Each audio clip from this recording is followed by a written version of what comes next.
All right, welcome back. So, today we are diving headfirst into the animal kingdom, and we're here to basically challenge everything you thought you knew about some pretty common creatures.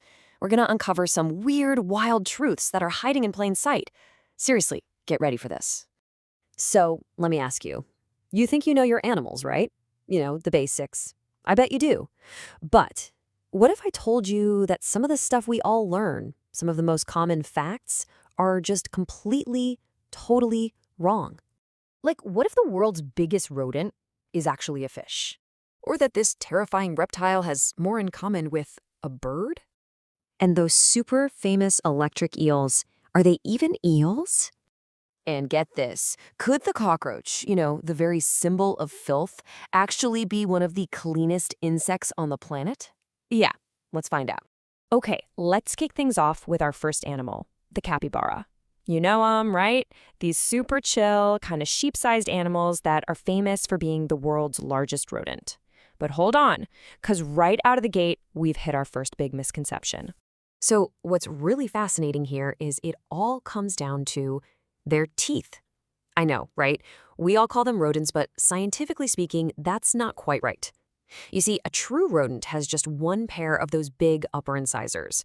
But capybaras, just like rabbits, actually have a second, tiny little pair tucked away behind the main ones. And that small difference, it's enough to put them in a whole different order called Lagomorpha. So yeah, they're super close relatives to rodents, but they're not technically rodents. And calling them semi-aquatic is honestly an understatement. These guys pretty much live and breathe water. They've got webbed feet, these torpedo-like bodies. They can hold their breath for a full 5 minutes. They do almost everything in the water. We're talking sleeping, eating, even mating. They are so comfortable in the water that they actually got the nickname coconut fish. And that name, well, it has a really bizarre backstory. Okay, picture this. It's the 16th century. The Catholic Church has this rule, right? No meat during Lent. But people wanted to eat meat. So, some clever folks in South America pointed out how fish-like the capybara was. And the Vatican, they basically went, you know what, good point. They conveniently reclassified them. A papal decree literally declared this mammal a fish, making it totally okay to eat during Lent. No joke. All right, moving on. Next up, we've got another animal with a super surprising classification.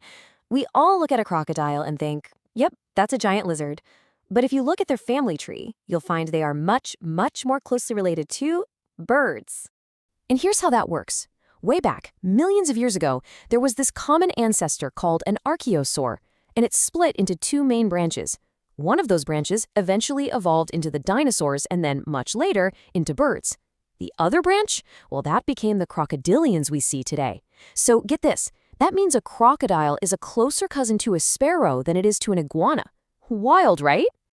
So being this ancient comes with some absolutely mind-blowing survival skills. A croc can go for months, and in some really extreme cases, up to 3 years, without eating a single thing. How is that even possible? Well, it all comes down to their incredible ability to just hit the pause button on life.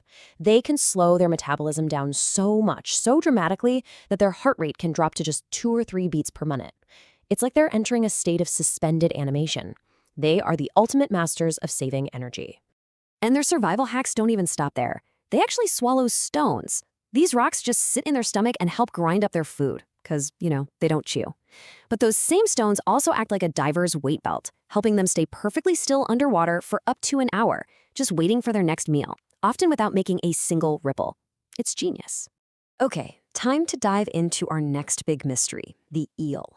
And let me tell you, this is an animal so strange that for centuries, people had no idea how they even reproduced. Their whole life story is stranger than you can possibly imagine, and it all kicks off with a classic case of mistaken identity.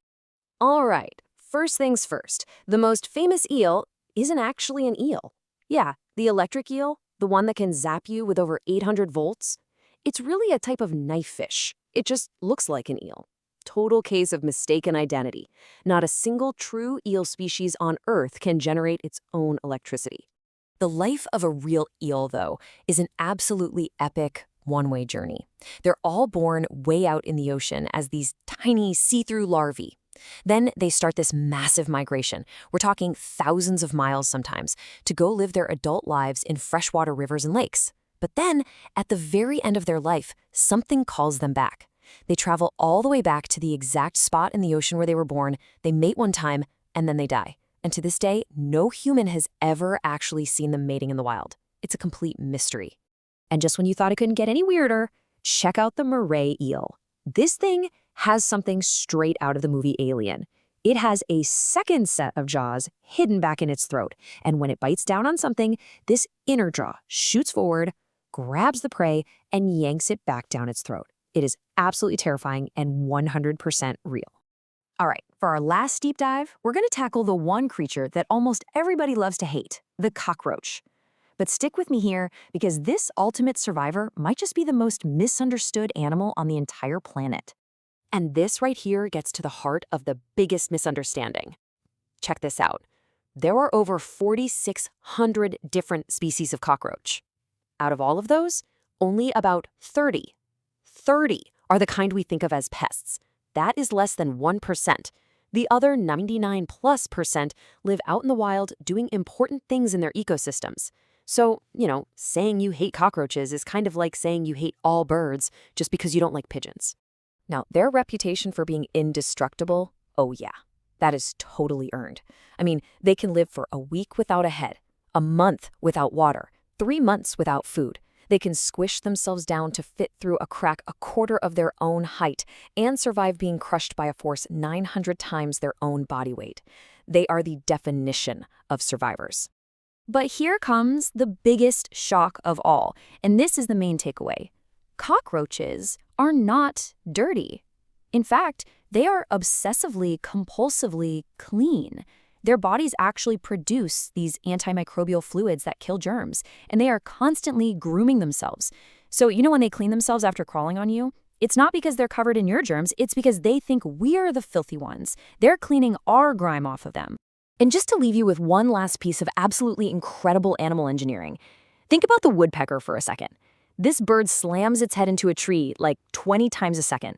How does it not get constant brain damage? Well, it's because its tongue is so long that it actually wraps all the way around the inside of its skull, cushioning its brain. It's a built-in shock absorber. It's basically a seatbelt for its brain. Amazing. So there you have it. From rodents that are actually fish to reptiles that are basically birds and insects that are cleaner than we are, the animal world is just so much weirder and more wonderful than we give it credit for. And it really makes you wonder, right? What other common facts that we all just accept as true are just waiting to be completely debunked? Something to think about. Thanks for joining me.